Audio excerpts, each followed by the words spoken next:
I recently polled my YouTube audience and I asked them which type of cold audience targeting option produces the best results for their Facebook and Instagram ad campaigns. Now the results were very, very interesting. I want to discuss what they mean, how they actually differ from our own Facebook and Instagram ad campaigns, because there is a difference and I find that very, very interesting, and what this means for your Facebook ad campaigns, which targeting options you should try, which targeting options you should be focusing on. Now, the first thing to really clarify is that we're only talking about cold audiences here, not warm audiences. And I define cold audience as people who have not interacted with your business before. So not someone who's visited your website, signed up to your email list, watched a video of yours on Facebook or Instagram, none of that, cold audiences. And for this poll, over 1,300 people responded, which is great. It's a great data set for us to be able to use. So much raw data. We know that because these people are part of my audience, they're going to be very much interested in Facebook and Instagram advertising. There's probably some pretty decent budgets on average being spent amongst those 1,300 people. And we can definitely use this data and extrapolate out to the sort of broader Facebook and Instagram advertising landscape. So really useful data here. Okay, so when I asked the question, I gave 3 different cold audience targeting option types. Of course, there are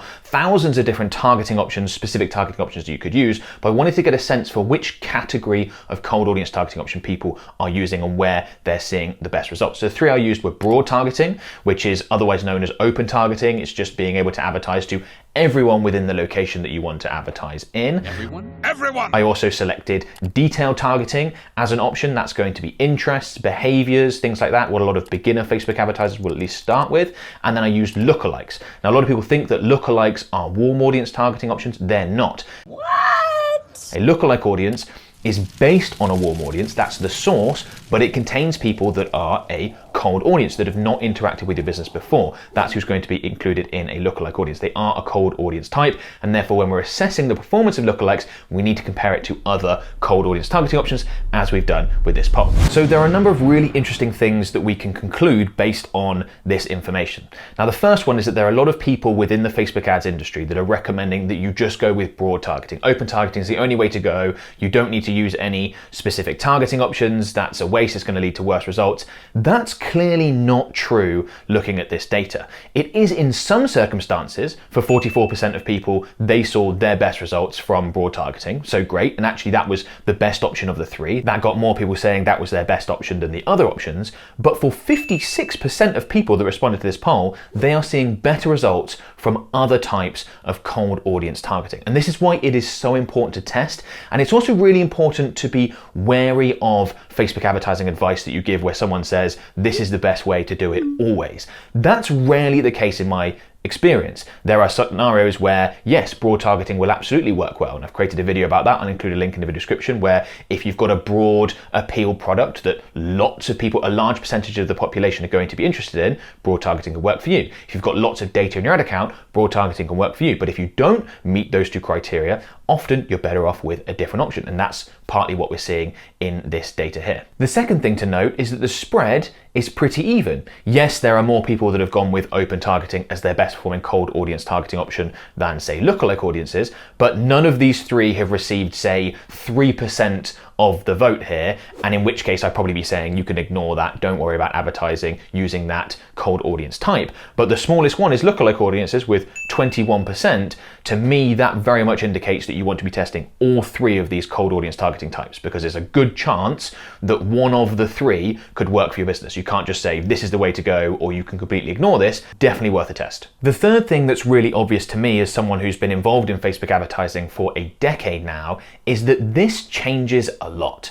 So if you rewind a few years ago, let's say to 2019, and you ask the same question, I would expect that 70%, maybe more, of people would say that lookalike audiences was their best performing cold audience targeting option. We were using lookalike audiences primarily for our cold audience targeting across our clients then, but that's obviously not what we're seeing now. That's something that's changed post iOS 14. As you can see, it doesn't mean you should ignore lookalike audiences, but they're not as powerful, not obviously the best option as they used to be, say, 3 or 4 years ago. In 2015, if I'd have asked this question, no one would have been doing open targeting. Open targeting would have been seen as crazy. You wouldn't have given any direction. Your results would have been pretty poor. So this really does change, and it's likely to change going forward.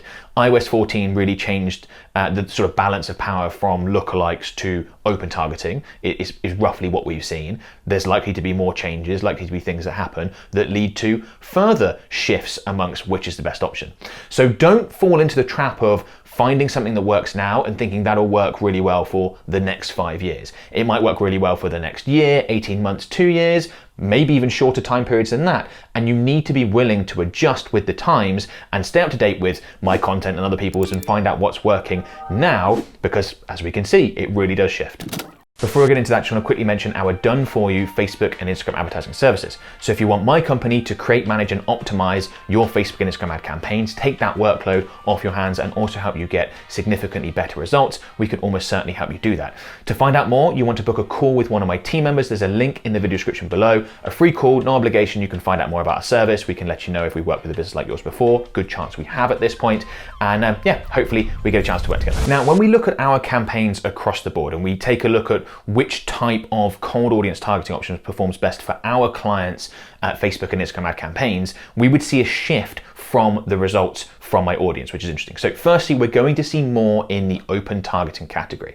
I would say that 65% of our clients are seeing their best results with open targeting. Then from the remaining 35% or so, I'd say 25% is going to be lookalike audience. So around 25% of our clients are still seeing their best results when it comes to cold audience targeting from lookalikes, leaving roughly the final 10% to detailed targeting, which is interest, behaviors, and things like that. So quite a difference between what we're seeing as an agency and what my audience is seeing. Now, this discrepancy makes sense.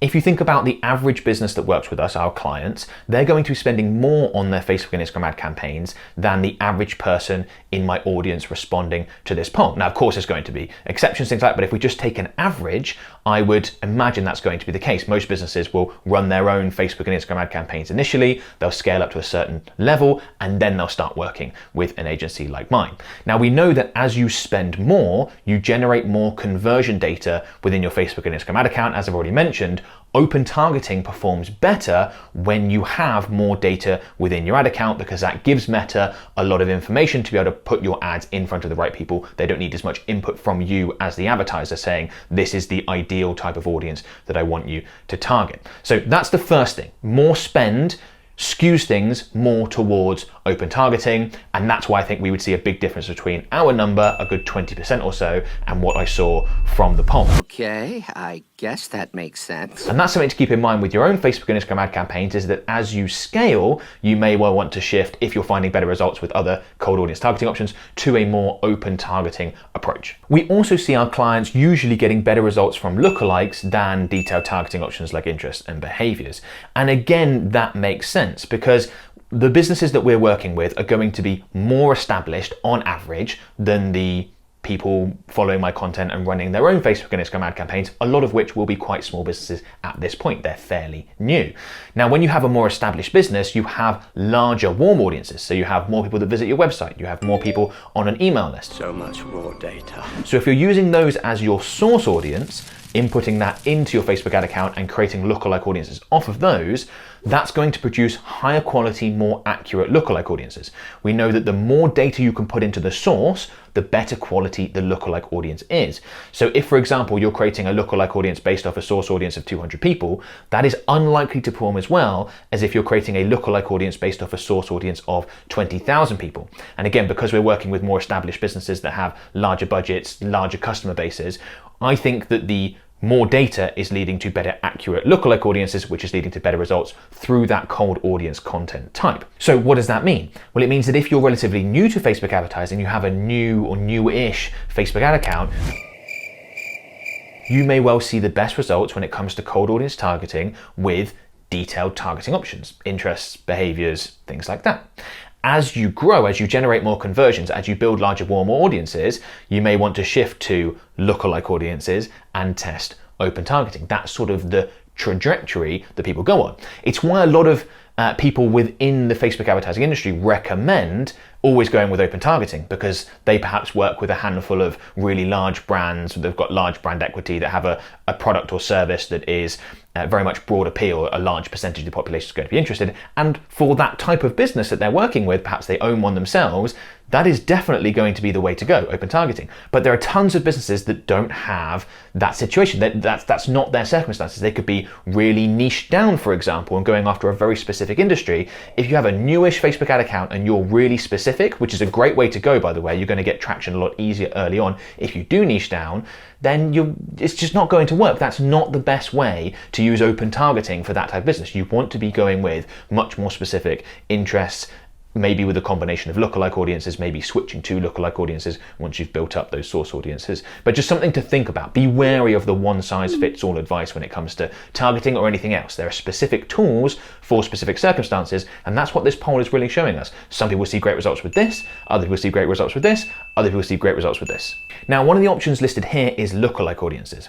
And I find that lookalike audiences are very much underused and very much misunderstood by a lot of Facebook and Instagram advertisers. So I strongly recommend you check out this video, which is a full walkthrough on how to create lookalike audiences, which types to use, how to adjust your strategy if you are using lookalike audiences. As we've seen, there's a good chance that it'll be your best performing cold audience targeting option. So I strongly recommend you give them a test and check out this video.